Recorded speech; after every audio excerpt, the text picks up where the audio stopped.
there, and welcome to the Sports 2000 podcast. This series takes you behind the scenes of this British sports car prototype series that includes Duratec's and Pintos. I'm Sue Stockdale, and I talk to some of the people involved in the Sports 2000 community, giving you an insight into why Sports 2000 is sometimes called motorsport's best kept secret. In today's episode, I'm talking to Jon Harmer and Marc Noaro, who were the first driver pairing to win the Pinto Championship this year. I'm hoping to find out how they make their driver pairing work, and maybe some of their experiences will inspire other drivers to team up with their friends to do the same. Welcome to the podcast, Jon and Marc. Thanks, Sue. Hello. It's great to speak to you today. Now, I know you are the first driver pairing, I understand, to win the Sports 2000 Championship. That's quite an accolade, isn't it? So we gather, actually. Well, it's great that the club facilitates that, actually. Not many do, so it's been a really good opportunity. I'll be looking to dig into more about your individual backgrounds in our conversation today. I'm sure our listeners that are part of the Sports 2000 community also want to understand how that pairing works. Maybe it's something that they think about for the future. So my first question, I'll put it to you, Marc. I'm wondering, what do you think helped you to win the championship as a pairing? I mean, there's not one thing really. I think, first of all, we come from a background of having shared a rally car many years ago. And we bought it and ran it together sort of financially. And we decided that we would swap between driver and navigator at each event, which was very unusual back then, probably still is now. So it was good for me because I was learning about motorsport at the time. So I think we already had those 2 years of sharing the car, so to speak. So it wasn't actually too difficult for us to work out how it's going to work. And I think over the last couple of years, we've experimented with both doing a race each at each event, each weekend, to this year experimenting with one of us doing the whole weekend and the other one supporting. So we're still on that journey, I guess, and we're still learning what works best for both of us. But it's sort of second nature. I didn't really think too much about it, that it was a big deal sharing. But do you know, it's funny. I had forgotten until Marc mentioned it when he arrived that we had done the rally car thing. And I remember looking back now, we shared this 205, as Marc said, co-driving and driving about turns. And I seem to remember the discussion was around me instructing at the time. And I said, look, when I'm co-driving, I'm in the car, I can help you improve. And I suppose when I think about that, that was one of the same attributes that we used for this year. Of course, this year we've got V-Box and stuff that wasn't around in 2001. So that's also useful, given Jon's race experience, that we've got the ability to look at the footage and some of the data and be able to sit in the caravan after a test or after quali and look at our respective laps. So that's actually very useful and probably helped me more than Jon, certainly, with pace this year. So it seems like you both are able to help one another to improve in different ways from what you're doing. Yeah, I wouldn't say that I helped Jon too much with pace, but it's actually quite interesting sometimes when we look at the data, when we've driven a different car, for example, my Caterham, and we've done the same lap at the same circuit, our styles are quite different.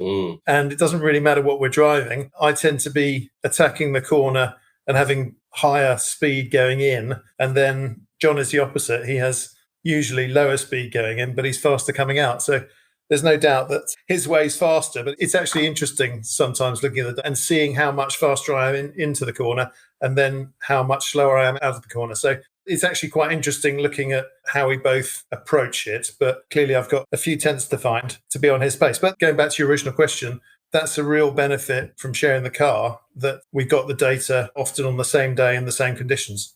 So back to your rally days, Jon.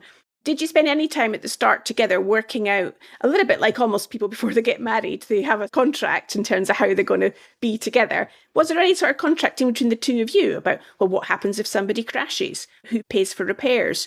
You know, how it all works together? Yes, there was. And I remember the occasion, actually. I think we were on the phone. I'd just come back from a windsurfing session and the phone call went on a bit. So I was sat in the drive in the rain with my windsurfing trailer on the back of the car, and we were having this discussion. And I don't know if you remember it, Marc, but I had been trying to persuade Marc of the pleasure, if you like, not necessarily a benefit, the pleasure of doing something together. We had obviously done it when we were rallying.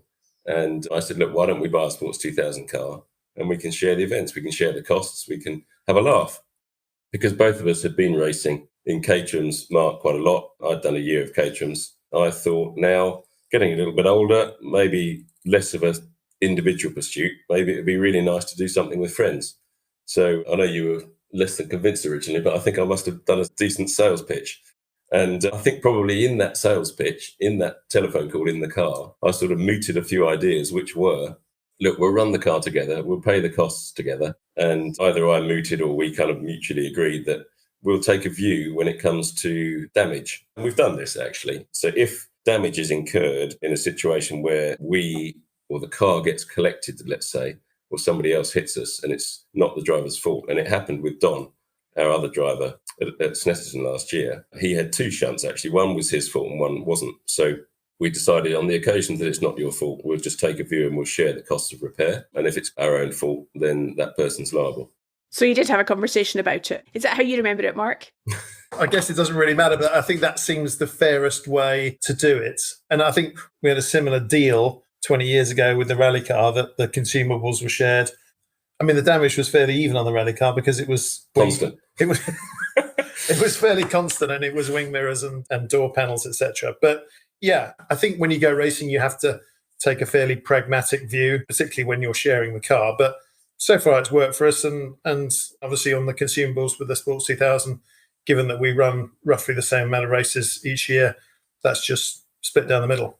And in terms of the preparation, who does that? How does that all work? Well, I do that. So part of our discussion was that at the time, at least, I had a bit more time. We're both semi-retired. Well, I guess fully retired, perhaps, if we're lucky. But I had a bit more time, perhaps, than Marc did, and perhaps a little bit more ability on the spanners and the facilities at home with tooling and garage space. So I proposed that we ran the car. Well, I ran the car on the events for free, basically. So we all just mucked in because Marc brings a very valuable addition in terms of catering and that sort of stuff. So all of those things are vital. And then while I'm at home working on the car, we would charge me out at a nominal rate and we'd charge me out to our budget effectively. And it seems to work quite well, really. Yeah, and then when there's big jobs, so we've had the engine and the gearbox and the fuel tank out, and we're about to do it. The reason I'm over at Jon's now is we're about to do it again. If it's a big job, then fortunately I've got the time to come over here for a couple of days and help out on the big jobs, or certainly the jobs that require two people. So yeah, going back to that pragmatic word again, we kind of do what's necessary, and unfortunately we've both got at the moment the time to be relatively flexible. I've heard about the quality of your catering, Marc. It's renowned. Yeah, I guess it helps. My dad often comes along, and he was a restaurateur when he was working, and he's Italian, so he does keep us in very good fettle when it comes to catering, and he's introduced Jon and some of the others to things they've never tried before. So I think it's important that you're spending a lot of time away from home. And for me, I was always brought up that food was more than just fuel. It was something to be enjoyed. So yeah, we tend to eat well on a race weekend. Well, yeah, I'd agree. It's an important part of the whole experience, no doubt, and having a laugh and enjoying things together. Again, practicalities around setup within the car. Do you need different seats? Is the cockpit setup different from both? Or do you both have to shugle into one seat and make it do? Well, I think we're probably not precious. Neither of us are precious. I've had the opportunity to drive all sorts of cars, and I'm taller than most. So I've been squeezed into all sorts of tiny spaces and don't seem to mind it. Having said that, I made a seat for the car, and it happens to fit Marc perfectly well, really. So what, you're a couple of inches shorter than me, inch and a half shorter than me? Inch and a half shorter, So it works pretty well. Don doesn't fit, our other co-owner doesn't fit my seat, but he's off racing Formula V next year, or a bit of this year and next year, to get a bit more experience before he gets in the Sports 2. But in terms of the seats, it's fine. And in terms of setup, we've worked together. We tested when we first got the car, and we've done a few tests this year. And arguably, I mean, I kick myself because we ought to mess about with the car a bit more, but we found a reasonably decent setup, which we just live with. And as long as it's on the money, so there's a lot of checking of that in terms of everything being set up correctly, we don't really change it too much. The brakes are the only thing that I think Jon can live with a tiny bit more rear brakes than I can in the dry. So if there was one change, and that's relatively easy, it's a couple of turns sometimes, and certainly he tolerates quite a bit more rear in the wet than I do. And a bit less rear grip, so tyres-wise. So, but they're not things that require a load of time, fortunately, to change. Sounds good. Are there any significant, memorable moments that come to mind when you think about sharing the car together? As a pairing, I suppose, actually, well, we started the season, didn't we, doing one race each. And we did that at Silverstone and we did that at Donington. And I think they put Marc at a bit of a disadvantage because he had limited time in the car for quali. And we started to establish, and this is what Marc was talking about earlier, moving things around. We started to establish that he takes longer to learn a circuit than I do. Fortunately, for one reason or another, I can sort of jump in the car and within a few laps be there or thereabouts. And we found that Marc takes a bit longer, but can get there in the end. So having had a couple of poor results, if you like, through that Donington and Silverstone, that's why we switched it around a bit later in the season. And for me, when you did your triple header, Marc, at Snetterton, I just spanned the car. And actually, it was quite a relief because I didn't have to spanner the car and drive the car. So it was quite pleasant just to have to concentrate on one thing. And I know talking to Chris Snowden, who does both, spannering his car, more or less spannering lots of other cars as well, and driving, it takes quite a toll. So all credit to him, actually. It seems that you're quite flexible as you go, as the season evolves and what you're learning together. There's willingness to adapt on both sides.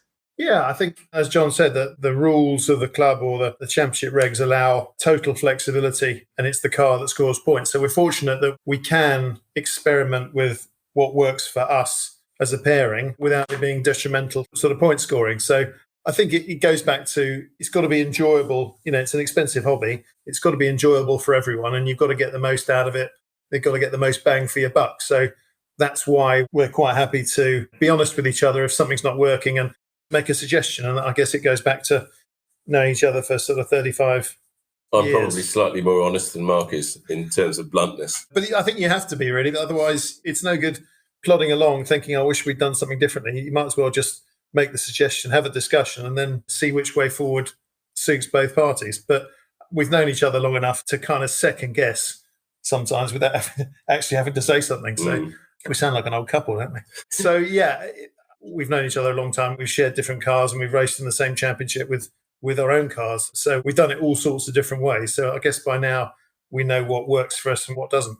And as you look ahead to 2023, and I know the calendar's out for the Sports 2000 Championship for next year, how do you decide who's going to race at what circuit? Is it about first dibs gets Donington, or how do you make it work between you? Easily, really. I mean, we've had a couple of preliminary discussions about even what we want to do next year. My motorsport history is littered with tales of lack of budget, which is why it's been a staccato and sporadic series of episodes for me. So we're not even sure what will happen next year. But in terms of events, I'm not that precious, to be honest. And I don't think Marc is either. So we sort of each moot an idea. What do you fancy brands? Yeah, I'd quite like to do brands. Well, yeah, I'd like to do Donington. Okay, well, we'll do it that way. Or if we both want to do something, maybe we'll share the meeting. So it works because we are both reasonably laid back. And I would grant anybody that we're not laid back at the circuit, because obviously, like everybody, we want to do well. But in terms of overall approach, I think we're probably reasonably sanguine. Yeah, there's such a variety of circuits that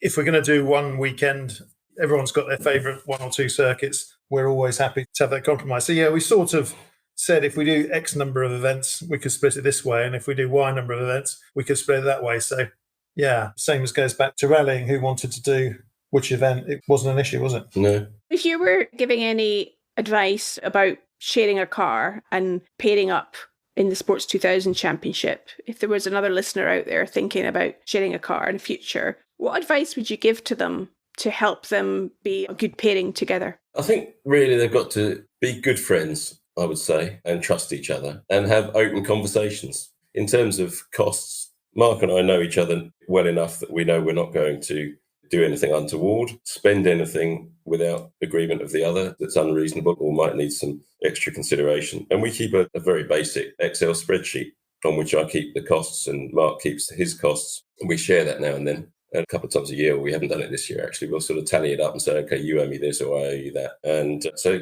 it's important to have that sort of trusting relationship and a friendship and to want to get the same out of it, I guess, because I think probably both of us, you and I, are both quite sanguine about it. If we end up with a DNF like it happened at Alton, obviously it's gutting, but there's not a blame game. So I think probably in some commercial arrangements where somebody buys a drive from a team, there's the scope for a lot more ill feeling, perhaps, because you're effectively considering that you are buying a contractual, service, if you like, each of the parties.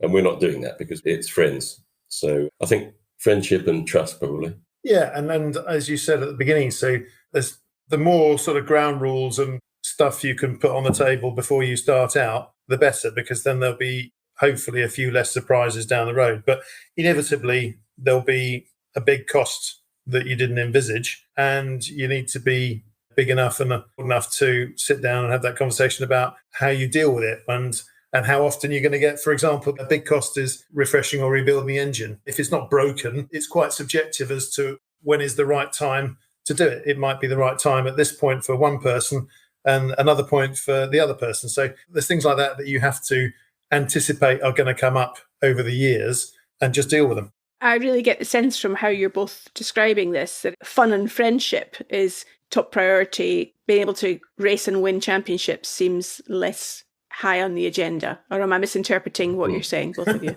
No, not at all. I think I mentioned earlier, the whole point for me was let's do something together as friends. How cool would that be? And the club structure allows it, which is even better. So that was the key thing. But of course, I don't know whether for both of us, probably, of course, once you're doing it, you want to do as well as you can. And the competitive instinct comes to the fore. So we've had discussions about, shall we spend an extra couple £100 on a ratio that might give us a mile an hour on the straight somewhere and save a bit of engine? But we've come to a decent conclusion. So yes, fun and friendship and doing it together was certainly the prime motive when I mooted the idea originally. But that doesn't stop us both wanting to do as well as we can. Yeah, and also it was a different formula than we've both raced before. John's done single-seaters, we've both done rallying, we've both done Caterhams. This is a sort of sports car, sports prototype, and with slick tyres, and we hadn't done that. So it was another thing to do, which would make it, keeping motorsport exciting means, I think, trying different types of car and different series and meeting different people in the paddock. It's useful that you raised the theme of your racing history, Marc. What are the other cars you've driven and championships you've competed in? We both did 2 years with the Tarmac Rally Peugeot 205 GTI in 2001, 2002. So a long time ago. Then we both started families and there was no way we were going to be able, time-wise or money-wise, to race. In fact, I started my family.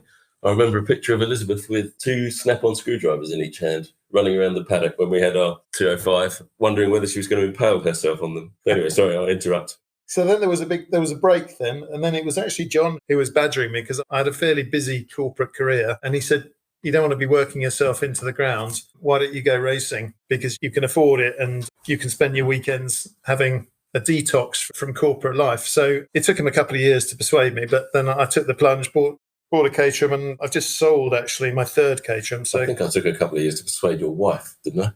More than you.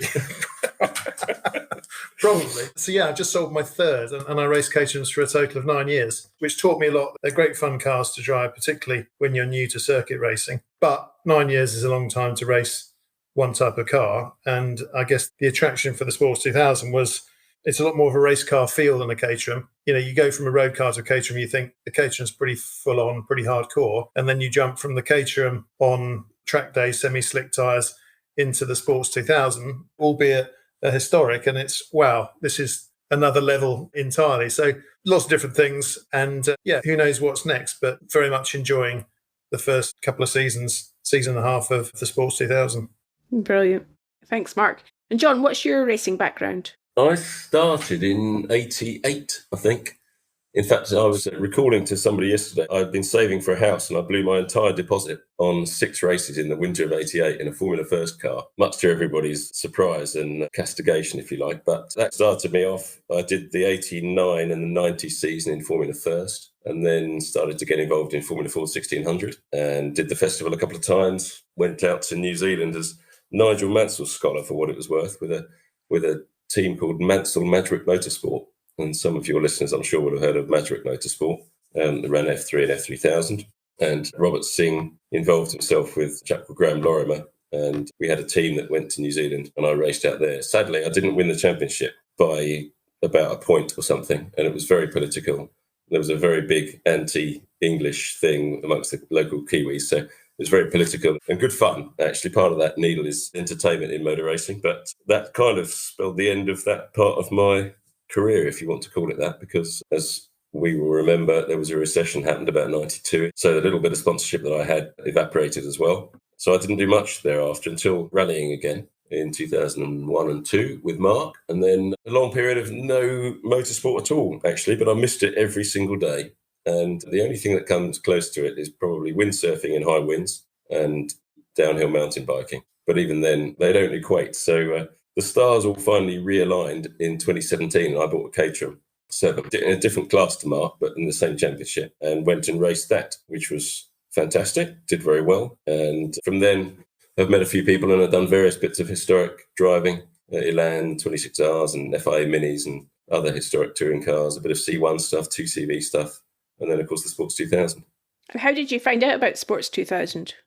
When I was a little lad sitting on the paddock stand at Brands watching the Formula Ford Festival with my brother. And as a lot of your listeners will remember, that used to be the invitational race, if you like, at the Formula Ford Festival. And I seem to remember that the Sports 2000s were in between some of the events, so potentially between the semis and the final, or between the quarters and the semis. And I used to sit and watch the cars go round. Magic carpets, I used to call them, obviously the ones with fully enclosed wheels. And I just thought, how do you do that? How do I get out there and do that? These guys must be cool. And so that's how I knew about Sports 2000. And then I'd looked at them as a more adult man, looked at them in the paddocks and looked around them and thought, these are proper racing cars, proper gearboxes, all rose joint, just with a body on them. And the other co-owner, Don, and I used to sort of look at them, and I thought this would be good because as an older person, then it's not quite so cut and thrust as the Formula Ford. There's not so much risk of entangling wheels, of course, but they're a proper racing car. So that was why I sort of had the idea to propose to Marc. The Tiger, well, I think probably most Pintos are quite front dominated as well, or front limited. So that makes for quite a good learner car, if you like. And I guess probably one of the things that we have learned, I estimated a bit too much, was that a complete novice in our third owner, Don, there's a fourth silent owner as well, Dave Jones, who might sprint the car. But the other primary owner, Don, did an event and found himself probably slightly in the deep end, which is why he's sort of backtracked a little and is going to do Formula V now. So I perhaps underestimated just quite how tricky they are to drive. But I think it's fitted you perfectly, Marc.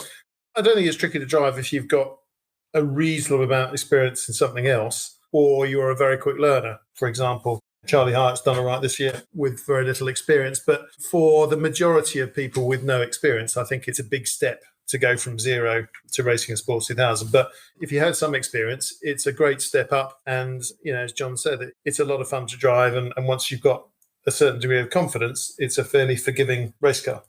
Finally, to both of you, what's your favourite circuit to race at? Well, do you know what? It's funny. The Sports 2000 is such an epic car to drive.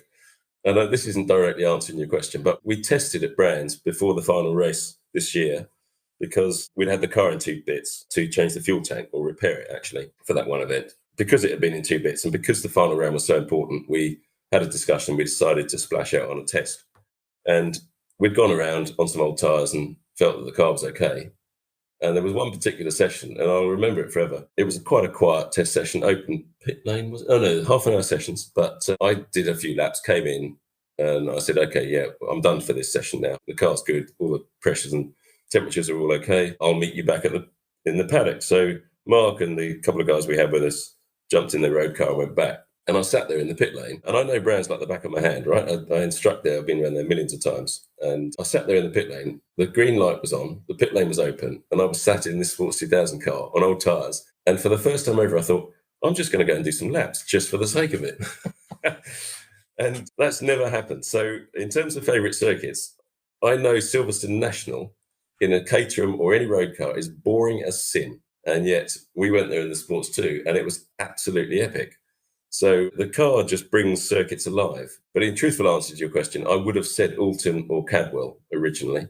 I've driven neither of them in the Sports 2, so I don't know. But both of those. My highlight this year was Thruxton, without a shadow of a doubt. 2 wins that shouldn't have been wins, basically. And really, really very happy with those.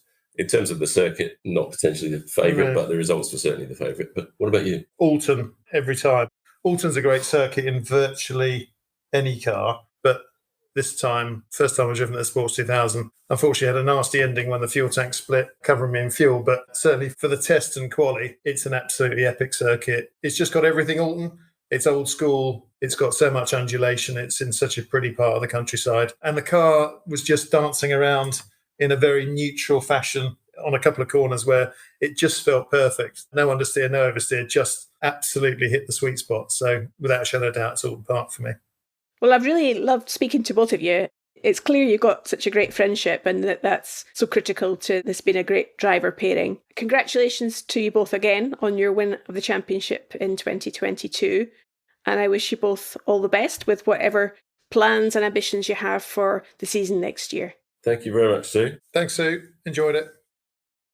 Well, I hope you enjoyed hearing from Jon and Marc about their Sports 2000 experience. And if you enjoyed listening to this series, then please do help us spread the word by leaving us a review on Apple Podcasts and also telling your friends about the Sports 2000 podcast. You can connect with us on social media too. We're on Facebook, Instagram or Twitter. Next time I'll be talking to Peter Williams, the Welsh farmer who also races in the Durotech category. I hope you can join me then.